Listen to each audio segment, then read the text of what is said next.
Et 3 minutes, bonsoir hein, à toutes tu et à m'as dit. tous et bienvenue dans cette émission, ce petit live un peu fait à l'improviste. On est le 12 septembre 2023, j'espère que vous allez bien. Bienvenue sur Twitch. On va parler football naturellement, puisqu'on ne sait parler que de ça et c'est déjà pas mal. Jean-Claire Todibo, après sa première apparition, sa première sélection. Et pour m'accompagner ce soir, messieurs, dames, le retour, the comeback. Non, ce n'est pas Florent Ghisolfi officiel, c'est bien l'oreille. Comment ça va l'oreille? Ça va très bien et toi? Bonsoir à tous. Bah écoute, on sort d'un match de l'équipe de France, donc comme depuis 10 ans, voilà, on a vu du foot, mais sans vraiment grandes émotions, quoi. Je sais pas toi ce que tu en as pensé de ce match-là, mais Ouais, quelconque, quoi. c'était une belle. Ouais, une purge. Voilà, Une disons les purge. termes. Disons les termes, ouais, Ouais, c'était pas fameux. Après, on va recontextualiser, forcément, c'était un match amical. L'équipe de France est déjà qualifiée pour l'Euro. L'Allemagne sortait d'une période très compliquée. Bon, euh, alors, le programme de l'émission, c'est de parler de JC Todibo. On va pas parler du match parce que franchement, il n'y a aucun intérêt. C'était un match amical. Et puis en plus de ça, clairement, on s'est fait chier. Il n'y a pas y a pas d'autre terme. Mais quand même, j'ai trouvé qu'il y avait des éléments importants à souligner dans ce match-là, au travers forcément de la titularisation de la première sélection de Jean-Claire Todibo. Déjà, des éléments de contexte. Deuxième apparition dans le Coupe France après mars 2023, au même moment que Kefren Turam, qui avait eu sa sélection lui à ce moment-là, qui remplace sur ce groupe-là, sur cette sélection-là, c'était Ibrahima Konaté. Et reconduction de la charnière Saliba-Todibo. Alors forcément, ça rappelle des souvenirs. Ça rappelle cette saison compliquée 2020-2021 sous Patrick Vieira et sous Adrien Urcea. Déjà, première question pour toi, Louraï. Cette charnière, en tant que supporter de l'OGC Nice, qu'est-ce qu'elle t'inspire et quels souvenirs elle te rappelle? bah, bizarrement, elle me rappelle de bons souvenirs dans une très mauvaise période, en fait. Euh, on sortait de 6 mois compliqués avec Vieira. Ça arrive au moment de la bascule avec Urcea, à quelques jours, semaines près peut-être. Et la blessure de Dante qui nous avait obligés à recruter et se renforcer à ce poste-là. Et, euh, et ben, 2 joueurs que Julien Fournier avait pris pour relancer. Ah ouais, faut rendre à Ah César ce qui ben, appartient à si, César. si en plus ce man passe par ici et qu'il nous entend parler de Julien Fournier, je pense que oui, effectivement, ça lui fera quelque chose. Nos Fournier, nos partis. Et, et donc du coup, ben, c'était 2 joueurs très prometteurs et tu sentais presque qu'ils avaient, entre guillemets, rien à faire ici, surtout dans ce contexte-là. Hmm. Et, on passait de Robson Mambou à Saliba et Todibo, c'était assez kiffant, quoi. Hmm. Donc, de bons souvenirs de la charnière, même si bah, Saliba par la suite va dans un club, on aurait aimé un autre club. Ça reste quand même globalement, pour moi, de bons souvenirs de cette charnière. Hmm. Effectivement, deux joueurs qui, sur le papier, sont arrivés sensiblement en même temps, alors pas sous les mêmes modalités. JC Todibo, c'était sous un prêt avec option d'achat et Saliba, c'était un prêt sec. Ou alors il y avait une option d'achat, mais qui était peut-être beaucoup trop élevée pour nous à l'époque. Et voilà, Ouais, Saliba qui était un peu à la cave du côté d'Arsenal après son transfert de Saint-Etienne. Et puis Todibo qui enchaînait des prêts pas très convaincants aux quatre coins de l'Europe. Et qui avait ouais, surtout, les deux joueurs avaient besoin de jouer. Et comme tu l'as dit, la blessure de Dante, ça te faisait des charnières Bambou, Nsoki et compagnie. Et c'est vrai que c'était compliqué.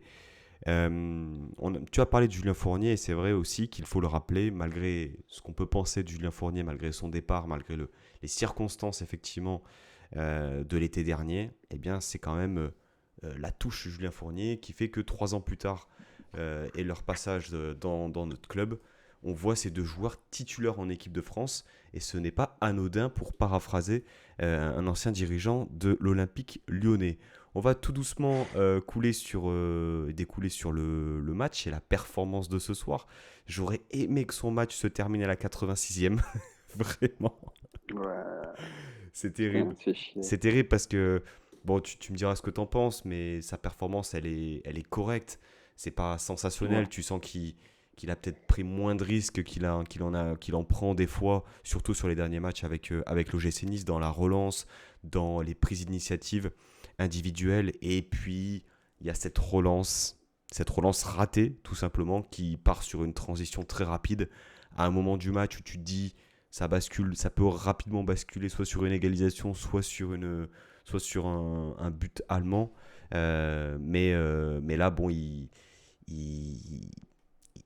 ça donne quand même un tableau assez sombre de sa performance. Mm. Ouais, complètement. Ça, connaissant Deschamps, sans tirer de conclusions trop hâtives, c'est quelque chose qui peut lui être préjudiciable. Alors, c'est pas, il n'y a rien de définitif, hein. Ça ne veut pas dire qu'il va plus être sélectionné ou qu'il va pas faire l'Euro. Mais ça veut dire qu'on savait déjà qu'il partait euh, loin derrière les autres et que bah, ça va pas forcément le rapprocher d'une sélection. Entre guillemets, il y a des joueurs qui ont ces sélections assurées, tu vois, qui savent déjà qu'ils seront à l'Euro et t'as ceux qui sont en ballottage. Et là, pour le coup, Todibo, je trouve qu'il est en ballottage défavorable parce que ces deux sélections interviennent suite à des remplacements de joueurs blessés. Donc, entre guillemets, c'est l'occasion pour toi de montrer que tu es du même niveau, voire meilleur que le joueur blessé. Et forcément, sur cette erreur-là peut lui coûter cher, surtout que c'est un match amical. Il n'y a pas forcément de pression, même si lui doit se la mettre parce que c'est la première sélection, parce qu'il a envie de prouver. Je te rejoins sur le fait que je l'ai trouvé vachement safe comparé à ce qu'il peut l'être à l'OGC Nice. Mais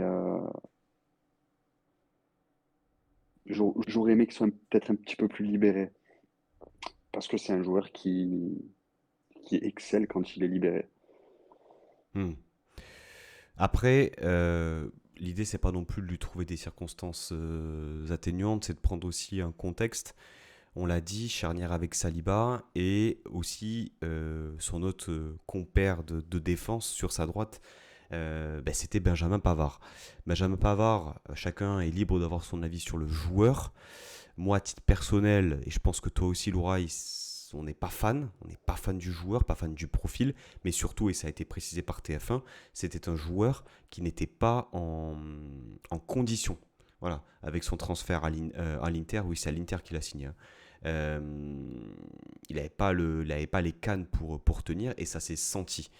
Donc, est-ce que c'est pas aussi un contexte à prendre en compte? Est-ce que pour toi, euh, tu en as un peu parlé, tu penses que c'est cuit? Todibo, sur ce match-là, il part en désavantage par rapport, par exemple, à un Wesley Fofana ou même un Kimpembe Je- aujourd'hui. non, c'est pas cuit, il y a rien de définitif dans le foot. Mais s'il avait sorti un match très solide de la première à la 90e minute, sans erreur manifeste, euh, je pense qu'il aurait été dans la prochaine sélection. Deschamps, ça a l'air d'être, je le connais pas personnellement, mais ça a l'air d'être ce genre d'homme qui s'appuie vachement sur un groupe bien défini. Et s'il reprend Todibo, c'est que forcément, les gens lui ont plu. Il va pas juger le joueur sur son erreur de ce soir, mais il va juger le joueur en équipe de France sur son match de ce soir, Hmm. automatiquement. Après, c'est vrai que Et le c'est match de ce c'est soir, c'est dommage, il est ouais. correct, Ouais. il est correct. Par contre, le deuxième but, il est pour lui. Ça fait chier de le dire, mais c'est la stricte vérité. Le deuxième but, il est pour lui. Et comme tu le dis, il n'est pas aidé par le fait qu'il n'y ait pas VAR sur le côté droit. Seulement, ça fait 5 ans que l'axe gauche, ou l'axe droit, il a Benjamin Pavard sur son côté et qui compose avec et qu'il n'y a pas le choix parce que de toute façon, c'est lui. Ouais. Bon, un match, moi j'ai envie de dire quand même encourageant pour une première sélection, hein, c'est ce que vous dites sur le chat. Auxerre qui nous trouve assez sévère. Grosse pression, première sélection, il a pu perdre ses moyens. Je pense que le staff est assez intelligent pour le juger là-dessus. Je pense aussi, maintenant, on en a vu hein, des joueurs. Alors, j'ai L'équipe pas. de France, c'est des matchs à pression. Et là, en plus de ça, tu es quand même en Allemagne. C'est pas une nation, une petite nation entre guillemets. T'es contre aussi 60-65 000 personnes. Alors, il n'y avait pas non plus une grosse ambiance de match d'Euro ou de Coupe du Monde. On est bien d'accord, on était sur un match amical. Mais c'est dommage parce que effectivement, cette erreur de relance, eh bien, donne tout de suite une connotation un peu, on va dire, négative à son match qui, pour moi, tu vois, si on devait le noter, on serait au-dessus de la moyenne, on serait sur un 6 sur 10, tu vois. 6. On serait Ouais, sur un 6 sur exactement, 10. 6. De suite, tu fais cette erreur de relance et voilà, ça baisse. Alors, bien sûr, derrière, il y a la passe en profondeur qui est très belle de, je crois que c'est Havertz, qui la donne Hmm. à Leroy Sané. Et la finition de Sané. La finition de Sané, elle est aussi magnifique. Mais le point de départ, c'est la mauvaise relance. Et comme on disait un peu avant le début de l'émission, euh, finalement, est-ce que c'est pas plus mal aussi que ce soit ce critère de jeu-là qui soit un peu pointé du doigt parce que c'est un peu son axe de progrès à Todibo. Complètement. Ça et le gelon. Mais pour juste faire la petite parenthèse pour ceux qui nous trouvent sévères, je suis pas en train de dire que Todibo ne mérite pas de retourner en équipe de France. Moi, je trouve qu'il a fait un match très correct. Moi, en tant que supporter niçois et, euh, et fan du joueur, je prends en compte que c'est sa première sélection. Je comprends qu'il puisse avoir la pression. Je l'avais moi devant la télé pour lui. Alors C'est vrai. j'imagine pas lui comment il devait l'avoir. Mais je me mets à la place du staff de l'équipe de France qui se dit, allez, c'est ce soir. Et il se passe ça. C'est quand même un point noir. Bref, c'était la petite parenthèse pour dire que moi, je suis pas du tout sévère avec Todibo. Et pour en revenir à... C'est quoi que tu me demandais, Pancho? Excuse-moi. J'ai perdu le fil aussi, le gelon. On va dire ses axes de Ouais, progrès. axe de progrès, globalement, c'est la relance et le gelon. La relance, il va beaucoup progresser, je pense, sous le jeu Farioli, sous le style de jeu de Farioli. Et après, de toute façon, il aura toujours des points faibles, entre guillemets. Sinon, c'est Beckenbauer. Oui, effectivement, d'autant plus que c'est pas non plus catastrophique, c'est simplement que c'est Non, pas au même niveau peut-être que d'autres critères de son jeu où il est impressionnant, le un contre un, la vitesse, euh, même son jeu de tête, hein, c'est quelque chose qui pourrait il n'a pas aussi eu beaucoup de améliorer, hein. duels en Ouais, ouais. plus. Il n'a pas été, on n'a pas pu le voir sur ses points forts. Euh, Quelqu'un qui prend la profondeur et lui qui va au duel, tu vois, c'est là qu'il est très fort. Hmm, Le un contre un. Et on n'a pas eu l'occasion de le voir là-dessus. C'est dommage. c'est vrai. Nissar Deta nous dit faut dire aussi qu'il avait un numéro de maillot à vomir. C'est pas faux. Ouais, putain, j'étais dégoûté qu'il ait le 13. Bon, bref, ça c'est anecdotique. Il y a Alex qui nous dit il a quand même sauvé les manques de concentration de Saliba à 2-3 reprises. C'est vrai, Bah, comme en 2021, hein. c'est vrai. À un moment donné, une frappe contrée dans la surface sur un ballon en retrait, Ouais. c'est lui qui se met en opposition. Donc c'est vrai. L'occasion de rappeler aussi que à l'époque où ils étaient sous nos couleurs, les deux étaient très bons, de très bons joueurs et avec un fort potentiel. Mais il y en a un qui faisait quelques boulettes et l'autre pas. Et celui qui Mm. n'en faisait pas, voilà, ce n'était pas Saliba à l'époque. Par rapport à sa performance, qu'est-ce que tu as retenu d'autre? Bon, forcément, l'erreur de relance, mais derrière, qu'est-ce que tu as apprécié? Tu disais le moment où il a contré la frappe de Brandt. Il a Euh, contré la frappe. ouais, Je l'ai trouvé relativement. Alors, peut-être que j'ai des oublis, hein, mais je l'ai trouvé relativement présent de la tête aussi sur les relances allemandes. mm, J'ai trouvé qu'il était souvent premier sur le ballon. Euh, Parce que je pense que comme beaucoup, j'ai passé mon match en cam isolé sur Todibo, mes yeux posés uniquement sur lui. Et je trouvais que dans le placement, c'était intéressant. Dans le, j'ai pas le mot. Dans l'attitude, sa concentration, ça avait l'air bien aussi. Et la relance à la 86e minute, peut-être justement, ça y est, c'est la fin. Commence à se relâcher un petit peu et, et craque. Mais sinon, je l'ai trouvé bien, très safe. Hmm. Voilà. Pas de risque, passe latérale, comme on sait bien le faire. Oui, c'est vrai, Mais ça va. ces passes claquées. Tu sentais qu'à des moments donnés, il avait la possibilité peut-être de passer une ligne et de prendre un risque, tu sais, pour Ouais, jouer sur le côté droit ou côté gauche, chose qu'il va peut-être plus faire avec nous, mais même dans le cœur du jeu, des fois, tu avais Tchouaméni ou Kamavinga qui se rendaient vachement disponibles. Tu le vois qui peut la tenter et qui saurait la faire. Mais non, sur Pavard, safe. Voilà, pour une première, je l'ai pas trouvé, moi, j'ai pas trouvé qu'il faisait tâche du tout.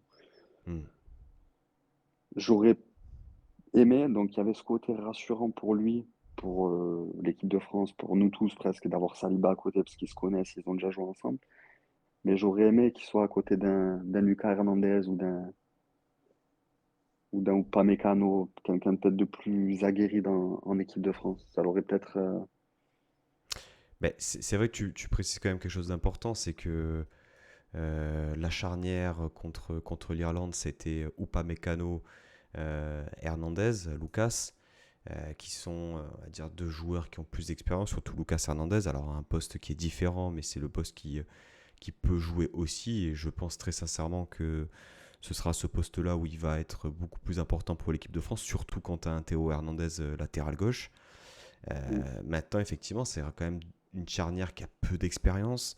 Saliba, ça doit être 4-5 sélections à tout casser. Et surtout, c'est une charnière qui est titulaire. C'est-à-dire que c'est pas 15 minutes pour terminer le match, c'est titulaire. Pas contre la meilleure des sélections allemandes de l'époque, on est d'accord. Mais quand Ils ont même. même pas de neuf. Ouais, c'est vrai. Mais ça dure depuis quelques années, hein. Même il gagne la Coupe du Monde, c'était qui? C'était Mario Gomez, numéro 9. Mm. Tu vois, c'était. Bon, ça, c'est plus un problème, on va dire, inhérent à la sélection. Euh, Tu l'as dit, caméra isolée, on aurait aimé un truc uniquement sur Todibo, tellement, à titre personnel, là aussi, le match, c'était pas le plus important pour moi. C'était clairement de voir ce que valait un joueur à qui on tient énormément, pour qui on a beaucoup d'amour. Et justement, voilà, il y a beaucoup de messages. Le club qui a publié aussi des messages forcément pour le joueur, de la fierté, de l'amour. Et on a le sentiment aussi, on en parlait aussi avec Matt et Anto sur notre conversation WhatsApp, que c'était un moment important, au-delà de la simple sélection, de se dire, ce joueur-là, à qui on a donné de la confiance il y a quelques années, qui s'est développé chez nous, eh bien, voilà, on lui permet aussi d'atteindre ce niveau-là. Comment est-ce que tu l'analyses aussi, voilà, cette patience, ce temps qu'on a donné à un joueur, plus de 100 matchs avec nous, rarement blessé, quasiment jamais, et qui atteint voilà, le niveau de l'équipe de France. Finalement, est-ce que c'est pas la meilleure vitrine possible pour le projet de l'OGC Nice? Complètement. Alors, je vais essayer de me structurer parce que j'ai envie de dire plein de choses à la fois. Vas-y, vas-y. Et comme je te le disais en off, pour moi, Todibo, c'est un peu l'enfant adopté. Et j'ai l'impression que ça a pris encore plus d'ampleur cet été du fait qu'il soit pas parti, alors que c'était quasi fait, quoi. Enfin, on s'attendait tous, la porte était entrouverte, mais on savait que s'il y avait grosse offre, ça partait. Et le fait qu'il soit resté, qu'il ait eu ces déclarations dans la presse, de dire que pour lui, c'était pas un problème, que bien au contraire, qu'il se sentait bien ici, enfin, je le sens vrai quand il parle. Je sens que c'est pas de la com, je sens vraiment qu'il est vrai, qu'il a une reconnaissance de ce que le club a fait pour lui, et il le rend bien. Et, et en même temps, c'est un message envoyé aux autres joueurs ici ou qui seraient amenés à venir ici, que on en avait parlé déjà pour la sélection de Thuram, que l'OGC Nice peut être une voie d'accès à l'équipe de France. Et encore plus, cet OGC Nice-là, qui piétine un petit peu, qui, dans un contexte pas forcément, il y a du mieux, mais c'est toujours pas vraiment très lisible Mm. où on va. Et, et je trouve ça hyper bien quand même que cet OGC Nice-là puisse envoyer des joueurs en équipe de France. Cet OGC Nice, c'est un peu new look, hein, nouvel entraîneur, nouvelle dynamique. Et finalement, les sélections, enfin plutôt les sélections de Todibo et Thuram et l'intégration au groupe France en mars, c'est ce qui a pu sauver aussi leur destin chez nous pour cette saison. Qu'est-ce que t'en penses? Est-ce que ça n'a pas été aussi un critère pour les maintenir dans le projet malgré les sollicitations avec l'euro en ligne de mire l'été prochain? Peut-être, peut-être. Après, je pense quand même que s'il y avait eu offre difficile à refuser, il serait parti. Mais ça, c'est certain que ça a joué dans le fait que ce soit plus facile de les convaincre de rester. Ou peut-être pas de les convaincre parce que, mais qu'ils restent plus volontiers, en tout cas. Hmm. Un joueur ouais, qui a marqué les esprits, autant régulier dans les matchs joués que régulier dans la performance. Euh, Qu'est-ce qu'on imagine pour la suite, autant pour le joueur que pour l'équipe de France? On espère naturellement qu'il soit d'attaque pour vendredi soir parce qu'il y a un gros gros morceau contre le Paris Saint-Germain. Euh, ouais, Moi, cette boulette qu'il a fait, c'est dommage pour l'équipe de France. Par contre, je pense que c'est très bien pour le GC Nice. dans le sens où il part il Dans, passe sous les radars. dans le sens où il sait qu'il a fait une connerie et qu'il va falloir sortir une grosse saison pour y aller. Ça s'entend. Ça s'entend, effectivement. Euh, c'est quand même particulier quand on y pense, parce que on disait un peu que c'est voilà, l'enfant chéri, le plus niçois des non-niçois, un joueur qui a gagné le cœur des supporters, et pour qui beaucoup de supporters voilà, se sentent proches, en fait. Un joueur Mm. qui a clamé son amour. Alors, bon, on peut se dire effectivement que c'est de la com, etc. Mais bon, lorsque tu dis que effectivement tu concèdes qu'il y a eu des sollicitations, que tu restes au club et que en plus de ça tu accèdes à l'équipe de France, c'est quand même une très très bonne chose. Euh, ouais, qu'est-ce qu'on peut rajouter par rapport à ça? Je vais lire un peu vos commentaires. Alex qui nous dit n'importe quel joueur pourra venir jouer à Nice en se disant tout est possible dans le futur. J'en suis persuadé. Ben, moi, je trouve vraiment, enfin, je vais exposer mon avis, mais ça va être un peu sensiblement la même chose que toi, Lauraï. C'est que, euh, déjà, par rapport à Todibo et Thuram, il y a quand même des similitudes. Ils sont pas arrivés au même moment, ils sont pas arrivés au même âge, même si ils sont assez proches. C'est la patience, c'est le temps qu'on leur a donné. Todibo, alors lui, par contre, il n'a pas le temps il n'a pas le temps d'être performant parce que dès lors qu'il a mis les pieds chez nous, il a été bon, il a été excellent. Mais on remet un peu l'importance donnée à la patience et le temps, voilà, à développer un Mm. joueur. Voilà. Peut-être que dans un autre football, dans un autre monde, Thuram serait parti après une première saison pour 25 millions en première ligue et ce serait perdu. Et je pense, alors, ça doit être multifactoriel, l'entourage, le club, l'attachement aussi aux joueurs vis-à-vis des gens en présence.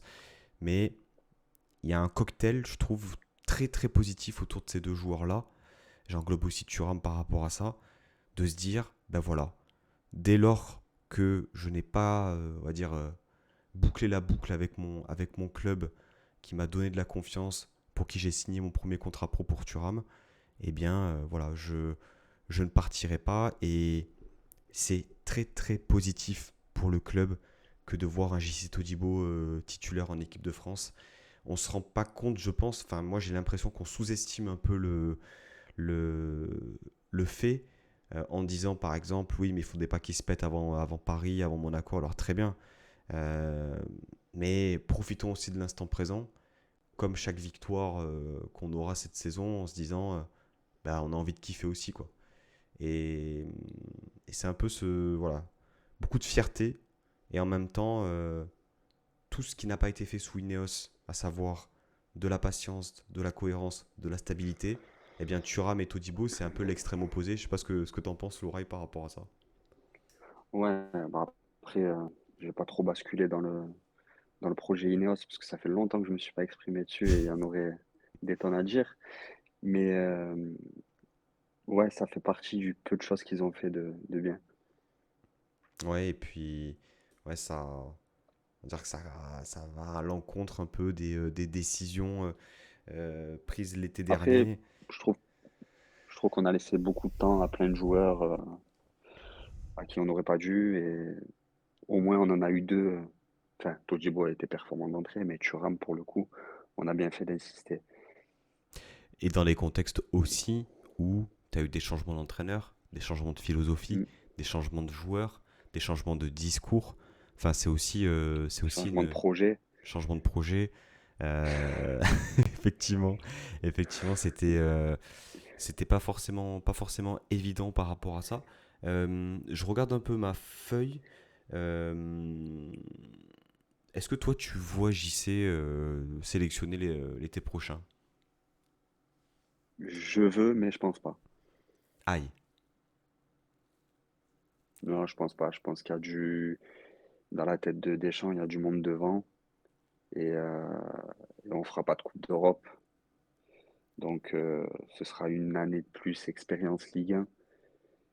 Et, j'ai peur que dans sa tête, ce soir, il ait vu, même si c'est une première, attention, je me répète, c'est pas moi qui juge, c'est j'essaie de voir comment eux pourraient voir, comment le staff de l'équipe de France pourrait voir. Ce soir, le niveau, il est monté d'un cran. C'était l'Allemagne et on a perdu. On a perdu sur une erreur de Jean-Claire Todibo. J'essaie Oui, d'être ça fait mal, mais le c'est plus factuel, factuel quoi. possible. Voilà. Donc je pense que le monde qu'il y a devant lui euh, a pris quelques secondes encore d'avance. Effectivement, et il y a du monde. On a parlé de Konaté, Upamecano, Wesley Fofana, Lucas Hernandez, ouais, Et puis, je te prends un Kipembe, Castello Luqueba qui vient de signer à Leipzig. S'il sort une saison de fou, ce sera Luqueba. Clélio nous Avec la dit. Coupe d'Europe, Bundesliga. Ouais, après, il y a aussi des échéances pour les espoirs et puis éventuellement les JO pour Loukeba. Est-ce que ce serait pas un peu, tu vois. Bon, c'est un débat un peu Non, mais parallèle, mais c'est oui, pour il y a un voilà, vivier. Il y a c'est un pour dire vivier. que voilà, il y en a des tonnes et il en verra peut-être d'autres d'ici là.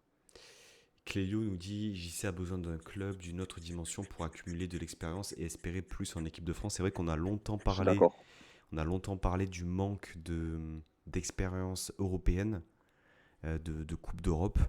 Euh, c'est vrai que, bon, par rapport à ses concurrents, c'est un élément voilà, qui peut jouer en sa défaveur. Et puis ce soir, avec le niveau d'un cran ou deux de plus, tu le vois, hein, une erreur de relance, c'est paf, paf, passe dans le dos, hop, j'ouvre le pied et but. Merci, au revoir. Nissar d'État qui Ah, surenchérit par un il ne joue pas assez de gros matchs.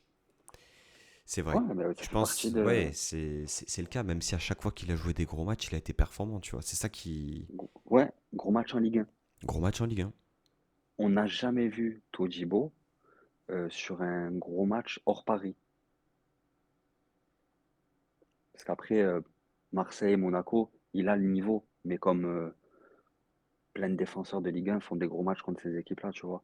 Nous, on sait qu'il est vraiment très fort parce que on a les yeux sur lui. On voit ce qu'il est capable de faire, on voit ce qu'il fait. Mais, euh, mais pour l'observateur lambda, euh, je suis pas sûr que Todibo ce soit meilleur que. Enfin, quand il n'est pas sélectionné, c'est pas un scandale, quoi. Oui, c'est pas un scandale parce que tu as un vivier aussi de joueurs C'est ça. qui est ultra performant. Maintenant, je trouve quand même qu'il a des. Objectivement, il peut, alors, c'est dur à dire, mais par un concours de circonstances, en fait, à l'heure actuelle, tu as quand même des joueurs qui sont devant. T'as des mecs comme Upamecano, Konaté, déjà ça y va, ça. C'est évident pour l'Euro. Lucas Hernandez. Lucas Hernandez, ça y va et ça risque de jouer défenseur central. Il risque, s'il y va, de toute façon, c'est pour, on va dire, un Après, il va prendre les hybrides, genre Koundé qui peut faire axe et à droite, Disasi. Disasi. Eh, il en reste une, hein. Ouais, Et ça va se jouer c'est. entre lui, Wesley Fofana, je sais pas qui a encore. Ouais, de toute façon, t'as du monde, hein. J'allais dire Robin Lenormand et Emeric Lapuerta, mais Robin El Normando.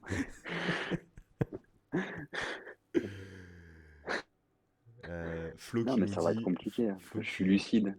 Oui, non, mais en fait, je pense que c'est aussi important de bien segmenter tout l'aspect affectif qu'on peut avoir en tant que Ah oui, supporter de l'OGC Nice, parce qu'il y en a eu beaucoup moi, il est aujourd'hui, premier sur ma liste. bien Il est sûr. premier sur ma liste. Mais effectivement, même depuis le début, quand on demande qu'il soit sélectionné, c'est pas un scandale quand il ne l'est pas. Mais c'est sûr que lorsque tu vois un Dissasi sélectionné, Ouais, parce que nous, on sait.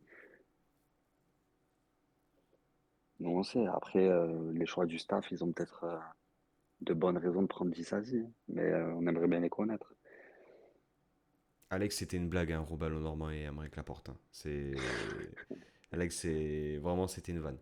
Euh, Bonsoir à la team premier degré. Ouais, vraiment, ouais. Ouais, le premier degré n'est pas qu'une température, hein, les gars. Vraiment, c'est. Flo qui nous dit bonsoir, j'ai l'impression que j'ai regardé le match comme si mon fils jouait. Ouais. C'est... Je voulais tweeter, mais j'en avais trop fait aujourd'hui. Je voulais tweeter, mon fils rentre chez les Bleus en grande section. Parce que je sais pas si chez toi aussi c'est les tabliers de couleur. Tablier Et de couleur, non. pour petites, moyennes et grandes sections. À Nice, moi, de mon époque, c'était les tabliers de couleur et la grande section, c'était les Bleus. Ah ouais, ok. Voilà. Donc, mais j'avais vraiment, on entendait tous la caméra pendant la Marseillaise,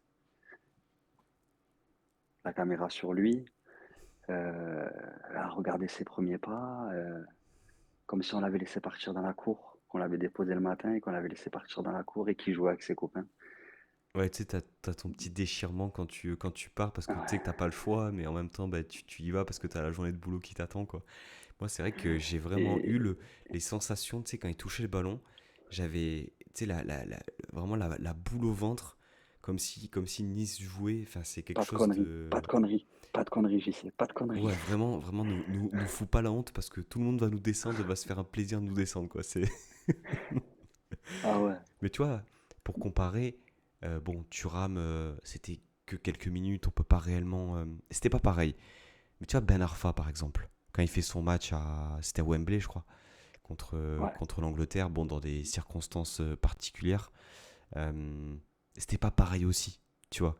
Parce que c'était un Il y avait déjà retour, c'était un été, il retour. avait déjà été. euh, et puis, Puis il est pas autant peut-être lié au club que Todibo l'est. non, ça n'a rien à voir. Après, Ben Arfa, c'était encore autre chose. C'était parce qu'on lui, on l'avait vraiment repris de la cave. On avait réveillé un mort. Et, euh, et il avait fait une saison de fou. Enfin bref, on n'est pas là pour parler de Ben Arfa, mais c'était encore autre chose. Thuram, moi j'ai l'intime conviction qu'il qu'il en sera, tôt ou tard. Et Todibo, j'ai l'impression que le train c'est là. Parce que le vivier à ce poste-là, il est beaucoup trop important. Et il y a ceux qui sont confirmés, il y a ceux qui vont arriver, qui seront des cracks monumentaux et qui vont prendre une ou deux places. Et il reste cet entre-deux, et je pense que Todibo, il est dans cet entre-deux. Hmm. Et contrairement à Thuram, où c'est un profil quand même assez unique, et quand il aura réglé deux, trois trucs qui nous déplaisent à beaucoup sur le terrain, euh, ce sera indiscutable. Hmm. Effectivement, c'est ce qui ressort un peu sur, on va dire, les différentes analyses qu'on a pu avoir, même si c'est vrai que en termes de performance pure et dure à l'instant T, Todibo a plus de mérite que Thuram Ah oui, qui reste quand même sur courant alternatif, même si il est oui, sur une bonne saison pour l'instant, même il a fait que 3 matchs. Thuram dans une équipe qui tourne, il y est à chaque sélection. Le Clélio problème, nous, c'est que Thuram, ouais, Clélio nous dit le excuse-moi. Julien Escudé 2.0. Putain, Julien Escudé 2.0. C'est vrai Non, que mais je me suis peut-être mal exprimé, mais il y a Upamecano, Konaté, Lucas Hernandez qui est peut-être un petit peu plus vieux. Il y aura des mecs qui vont sortir de 19-20 ans, on ne sait pas d'où, et qui seront en équipe de France dans un an. Peut-être, je ne sais pas pourquoi si j'ai lu en tête ce soir, mais Loukeba, par exemple, qui prendra une place, parce que vraiment, il y aura rien à dire. Et il y a cet entre-deux, avec Todibo, avec Wesley Fofana, avec Disasi, où tu sens que c'est pas encore définitif. Ils y sont, mais ils y sont pas. mais tu sens surtout qu'il y a d'autres critères qui rentrent en jeu, comme la polyvalence, comme peut-être Ouais, aussi on va dire les automatismes. Tout simplement, quand tu vois un Youssouf Fofana, alors on va pas faire un focus sur tous les joueurs, mais c'est une hérésie pour moi de voir un Youssouf Fofana, même si Monaco démarre bien ce début de saison, en équipe de France. Le profil, c'est trop pauvre pour un milieu de l'équipe de France d'avoir un mec, surtout sur un double pivot comme Youssouf Fofana. et quand Todibo dit je savais que Nice ne serait pas un frein à l'équipe de France, je suis archi pas d'accord avec lui. Développe. C'est, ben, ça l'est pas aux yeux de. Alors, pour pas me contredire par rapport à ce que j'ai dit tout à l'heure, effectivement, tu peux accéder à l'équipe de France par le biais de l'OGC Nice. Par contre, le manque de Coupe d'Europe, donc l'OGC Nice en ce moment, je précise, le manque de Coupe d'Europe, ce sera trop préjudiciable, beaucoup trop préjudiciable. Le manque de, alors c'est peut-être encore tout dans la saison aussi, mais de pas jouer le haut du tableau, la Coupe d'Europe, c'est le haut du tableau, peut-être qu'on le jouera, je me le souhaite, mais la Coupe d'Europe, c'est trop préjudiciable. Tu peux pas. Deschamps ne prendra pas un mec qui a joué dans l'année 6-8 matchs de haut niveau. C'est pas faux. Après, bon, tu te dis que sous certaines Contre conditions. Strasbourg, il a été impeccable, Todibo. Mais Strasbourg, Qui plus est, le Strasbourg de Patrick Vieira. ouais. Donc le pire Strasbourg de la décennie. Sans doute, sans doute, sans doute. Mais effectivement, bon, on se dit que ça paraît compliqué hors performance stratosphérique comme il nous fait depuis le début de saison et comme il nous fait depuis plusieurs années. Néanmoins, à titre personnel, moi je me considère assez lointain de l'équipe de France. Alors j'apprécie regarder des matchs parce que j'aime le foot, mais je me sens pas vraiment connecté avec cette équipe de France par rapport au jeu produit, tout simplement. Même s'il y a d'excellents joueurs et que la génération actuelle est folle, les résultats le sont aussi, hein, tout autant. Mais voir j'allais dire un petit de chez nous titulaire, eh bien, ouais, ça a pas ça a pas la même saveur. C'est beaucoup de plaisir, c'est beaucoup de fierté. Et je pense que c'était important d'en parler ce soir, mon cher Loraï. Mm. Non, ouais, c'était une vraie journée de kiff, vraiment. De sentir tous les Niçois derrière lui, tous les Niçois fiers de lui. Et, et voilà, pour lui, c'est juste mérité, en fait. Pour l'ensemble de ces saisons sous nos couleurs. Et c'est mérité pour le joueur et pour l'homme aussi. Parce que j'insiste vraiment là-dessus. C'est C'est un, c'est un mec à la reconnaissance et qui est droit. Donc, il mérite que des choses bien et qu'il souhaite. Sur ces belles paroles, messieurs, dames, nous allons nous quitter. Voilà, c'était un live euh, pas réellement prévu, mais maintenant, c'était, comme je le disais, important de revenir là-dessus, de se projeter aussi par rapport à JC Todibo en équipe de France, revenir aussi sur sa performance. Il n'a pas tout réussi, il y a cette grosse erreur forcément de relance. Mais ça a été quand même un plaisir d'en parler avec toi, Louraï, aussi pour ton grand retour. Il est de retour à la manière d'un Zidane en 2005. Euh, pour les personnes non présentes, parce que je sais qu'il est tard, on a démarré à 23h, rassurez-vous, je balancerai le live demain matin voilà, sur Spotify et sur YouTube pour les séances de rattrapage habituelles. Louraï, merci à toi, Merci à toi. C'était un plaisir comme de revenir. toujours. Et puis, écoutez, prenez soin de vous. On se retrouvera samedi pour le débrief de la victoire niçoise au Parc des Princes, on l'espère. Il s'est emballé, je crois. Et puis ouais, passez une bonne soirée. Issa Nissa. Ciao, ciao. Ciao, ciao.